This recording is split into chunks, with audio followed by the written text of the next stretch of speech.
ታላቅ የድጋፍ ሰልፍ ጥሪ በእስራኤል በሀገር እስራኤል ለምትኖሩ የቤተ እስራኤል ወገኖችና ትውልደ ኢትዮጵያም በሙሉ እንደሚታወቀው በኢትዮጵያ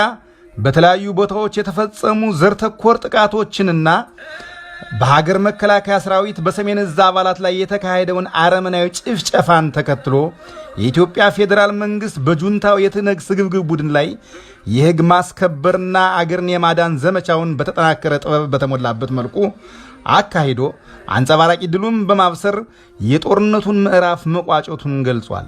ይህ ጦርነት ከመነሻውም እብሪተኛው የትነግ ጁንታ የለኮሰውና መንግስት ተገዶ አገርን ከማፈስ ለማዳን ሲባል የገባበት በመሆኑ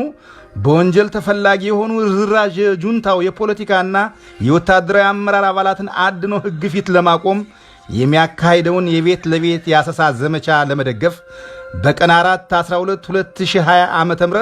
ከጠዋቱ 9 ሰዓት እስከ 12 ሰዓት ባለው ጊዜ ውስጥ በቴልአቪቭ ከተማ በሚገኘው የኢትዮጵያ ኤምባሲ ጽሕፈት ቤት ፊት ለፊት የድጋፍ ሰልፍ ይካሄዳል። ስለዚህ ኢትዮጵያን እንደ ሀገር ለማስቀጠል የተካሄደውን ዘመቻ የምንደግፍ ሁሉ በተጠቀሰው ቀንና ቦታ ተገኝተን ከመንግስት ጎን መቆማችንንና እንዲሁም ለመከላከያ ሰራዊቱና ለአማራ ልዩ ኃይሎች ተጋድሎ ያለንን ክብርና የድጋፍ ስሜት እንድንገልጽ የድጋፍ ሰልፉ ጊዜያዊ አስተባባሪ ኮሚቴ ጥሪውን ያስተላልፋል። ክብር ለመከላከያ ሰራዊት አባላትና ለአማራ ኃይሎች።